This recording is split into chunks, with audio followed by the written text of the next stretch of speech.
सभी प्यारे बच्चों को गुड मॉर्निंग, जय हिंद। मैं आकाश तिवारी आप सभी बच्चों का स्वागत करता हूं ऑनसेट एग्ज़ाम के चैनल पे। साथ ही आज हमारा एसएससी जीडी का हिंदी का क्लास नंबर 9 डिस्कस करने वाले हैं, जो कि प्रीवियस ईयर क्वेश्चन में पूछा गया प्रश्न है। तो आपको 20 प्रश्न का सही जवाब कमेंट में देना है। उससे पहले जितने भी बच्चे क्लास को देख रहे हैं, एक बार क्लास को लाइक कर देंगे और एक बार सभी अपने दोस्तों के पास शेयर कर देंगे, ताकि सभी लोग जल्दी से क्लास में जुड़ जाएं। चलिए साथ ही हिंदी का मॉडल पेपर 9 आज का पहला क्वेश्चन देखते हैं। चलिए क्वेश्चन नंबर फर्स्ट, अनभिज्ञ शब्द का विलोम रूप क्या होता है? भिज्ञ, अभिज्ञ, अनाभिज्ञ या फिर अनअभिज्ञ? सभी बच्चे कमेंट में इसका जवाब देते चलेंगे। तो देखिए, अनभिज्ञ का विलोम शब्द आपका हो जाएगा अभिज्ञ हो जाएगा। ठीक है, स्क्रीनशॉट ले लेंगे और सोने से पहले आपको रिवीजन ज़रूर से करना है। रिवीजन नहीं करेंगे तो आपका पढ़ने का कोई बेनिफिट आपको नहीं मिलेगा, भूल जाएंगे आप। चलिए क्वेश्चन नंबर 2, दिए गए विकल्पों में ऋजु का विरुद्धार्थी शब्द कौन सा है? विरुद्धार्थी मतलब विलोम शब्द ही पूछ रहा है।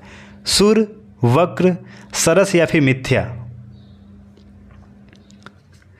देखिए, जो ऋजु है इसका आपका विलोम शब्द हो जाएगा ऑप्शन नंबर बी, वक्र हो जाएगा। चलिए, जिसके पास कुछ भी ना हो उसको क्या बोलेंगे? गरीब, अकिंचन, दरिद्र या फिर विनीत? अब जिसके पास कुछ भी ना हो उसको दरिद्र नहीं बोलते हैं। आप लोगों के माइंड में तो यही चल रहा होगा, लेकिन ये आपका गलत जवाब हो जाएगा। अकिंचन बोलते हैं, जिसके पास कुछ भी ना हो उसको अकिंचन बोलते हैं। चलिए, अश्व का पर्यायवाची नहीं है, घोड़े का पर्यायवाची नहीं है। तरंग, घोटक, घोड़ा या फिर है? सभी लोग इसका कमेंट में जवाब देंगे। बहुत ही आसान सा प्रश्न है, प्रीवियस ईयर एग्ज़ाम में आया हुआ हम यहाँ पे प्रश्न डिस्कस कर रहे हैं। एसएससी जीडी वालों के लिए बहुत ही इंपॉर्टेंट सेशन है। तो देखिए, अश्व का पर्यायवाची घोटक भी होता है, घोड़ा भी होता है भी होता है, लेकिन तरंग नहीं होता है। ठीक है, तो ऑप्शन नंबर ए आपका सही जवाब हो जाएगा। चलिए, कोप और रोष किस शब्द के समानार्थी शब्द हैं? मोद, हर्ष, आनंद या फिर क्रोध? तो ये कोप और रोष ये क्रोध के समानार्थी शब्द हैं। ठीक है, चलिए, शुद्ध शब्द है। चलिए, इसमें से एक शब्द ऐसा है जिसको शुद्ध वर्तनी से लिखा गया, यानी कि लिखने का तरीका सही है, बाकी गलत है। अनाधिकार, अहिल्या, अंतर्ध्यान या फिर उपर्युक्त? तो देखिए, फिर इसमें क्या हो जाएगा? उपर्युक्त देखिए हम ऐसे ही लिखते हैं, बाकी सब आपका गलत है। उपर्युक्त सही लिखा हुआ है। चलिए, इनमें से अशुद्ध वर्तनी का शब्द है। अब देखिए, इसमें से गलत वर्ड से सिलेक्ट करना है, कौन सा गलत लिखा गया है। महत्व, वाल्मीकि, पैतृक या फिर सन्यासी? अब देखिए, इसमें जो ऑप्शन नंबर डी है ना, सन्यासी, ये आपका अशुद्ध वर्तनी है, बाकी सब सही तरीके से लिखा गया है। चलिए, अंधे को दीपक दिखाना मुहावरे का सही अर्थ बताइए, क्या हो जाएगा? अंधे को दीपक दिखाना, अंधे का रास्ता रोशन करना, ना समझ को उपदेश देना, ना समझ को रोशनी देना या फिर अंधे की सहायता करना? देखिए, अंधे को दीपक दिखाना यानी कि ना समझ को उपदेश देना, यही इसी के बराबर होगा ना। अब अंधे को दीपक दिखाएंगे तो उसको दिखेगा नहीं, तो यानी कि किसी ना समझ को उपदेश देना हो जाएगा। प्रश्न नंबर 9, दिए गए विकल्पों में सही का चयन करके आपको रिक्त स्थान भरना है। यह रास्ता डैश है, सावधानी पूर्वक चलें। दुर्गम, उरीड़, अनुमोदन या फिर हवाई? यह रास्ता कैसा है ये आपसे पूछा जा रहा है। तो साथ ही देखिए, यह रास्ता दुर्गम है, सावधानी पूर्वक चलें। ऑप्शन नंबर ए आपका सही जवाब हो जाएगा। चलिए, खूब सोच विचार करने के बावजूद भी हम किसी पर नहीं पहुंच सके। निदान, प्रमाण, परिणाम या फिर परिमाण?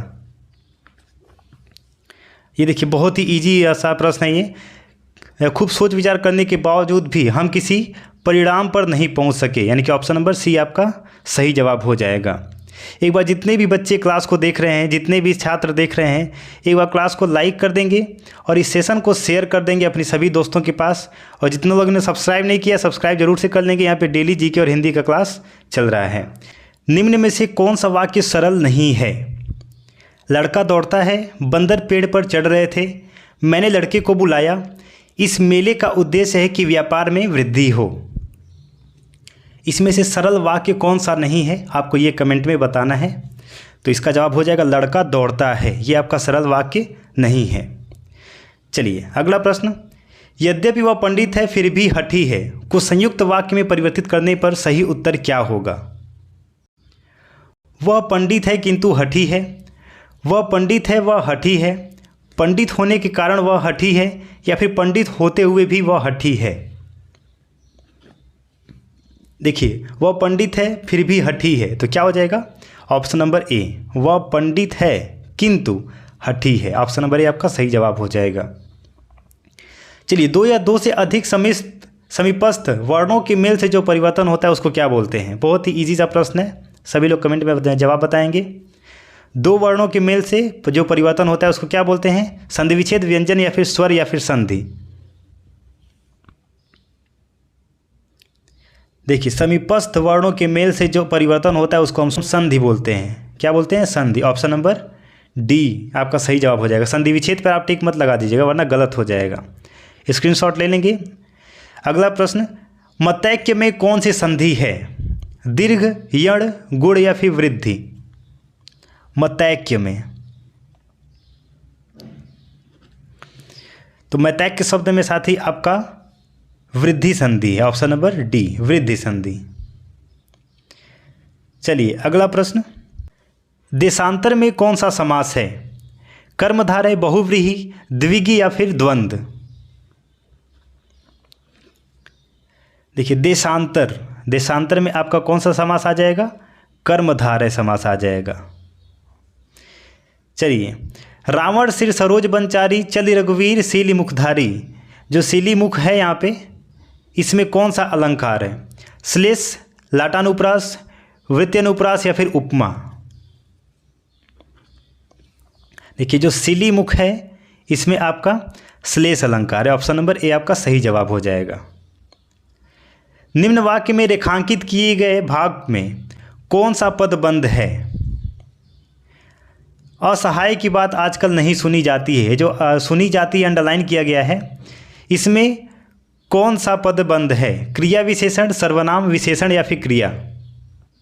आप ये क्लास 4-5 में बहुत अच्छे से पढ़े होंगे तो इसका जवाब दे पाएंगे। तो साथ ही इसमें कौन सा पद बंद आ जाएगा? आपका ऑप्शन नंबर डी, यानी कि क्रिया। देखिए, सुनी जाती है, हमको हमेशा पढ़ाया गया है कि लास्ट में जो हमारा वर्ड बचता है ना, नी, ने, उसी को हम क्रिया बोलते हैं। तो देखिए, सुनना आपका क्या है? वर्ब है, यानी कि क्रिया है। चलिए अगला प्रश्न देखते हैं।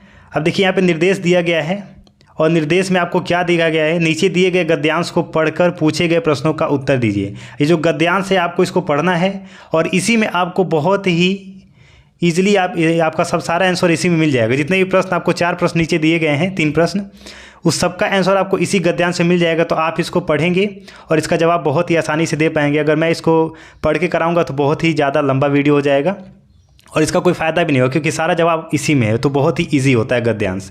तो सभी बच्चे वीडियो को लाइक कर देंगे और शेयर कर देंगे। जिसने सब्सक्राइब नहीं किया सब्सक्राइब कर लेंगे। डेली यहाँ पे जीके और हिंदी का क्लास पिछले साल में पूछे गए पेपर का डिस्कशन कर रहे हैं। साथ ही मिलते हैं फिर नए सेशन में नए क्लास के साथ। जय हिंद, वंदे मातरम।